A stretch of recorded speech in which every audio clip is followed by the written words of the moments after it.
The events of this past week, when you look at the headlines,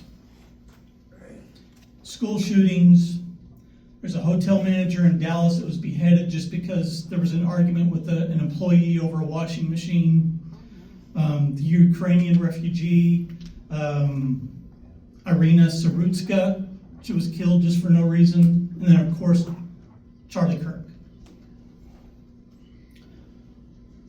All of this should remind us of how fragile life is and how quickly anger, impatience, and division can lead to tragedy. As leaders, as neighbors, as people who want to leave things better than how we found them, we can't ignore these headlines. But guess what? Every one of us has influence. Every one of us can make a choice. So with that in mind, let me ask, what if? What if we exhibited patience? Not just in traffic or at the grocery store, but in meetings, in conversations, in disagreements.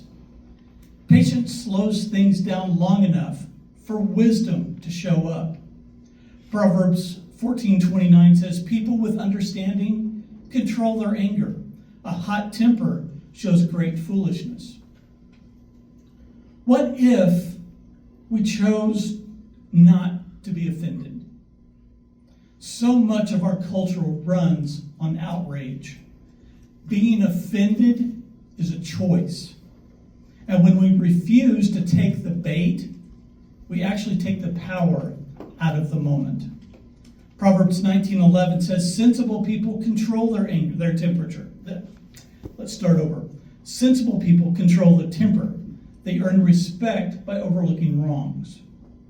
What if we quit taking everything so personally?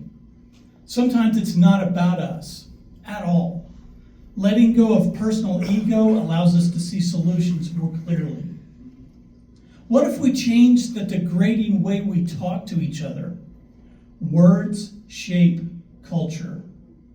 As leaders, our tone becomes contagious. Respect can shift the entire atmosphere of a workplace, a family, or even a city.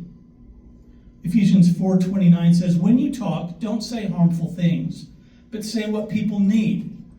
Words that will help others become stronger.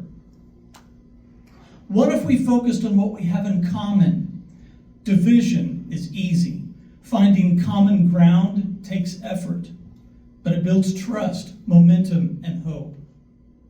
What if we chose the big picture? When we zoom out, small slights or temporary wins don't matter. What matters is the legacy we're building and the example that we leave behind.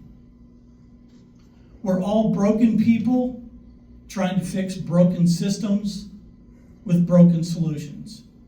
And at the end of the day, the point of loving people we disagree with is unity. Whether the issue is petty or prominent, we can choose people first. Philippians 2:4 says, look not only to your own interest, but also to the interest of others. He said, Quentin, we have a gun problem. No, we don't. Quentin, it's the liberals, it's the conservatives. That's not the issue. We have a heart problem. Jeremiah 17:9 says, the heart is deceitful above all things and beyond cure. The good news is, God specializes in heart transplants. Ezekiel 36:26 says, I will give you a new heart. I will put a new spirit in you. I will take out your stony, stubborn heart and give you a tender, responsive heart. No political figure or party is going to change things. The only transformation this world needs comes from Jesus Christ. When Jesus changes our hearts, we start seeing people as God sees them.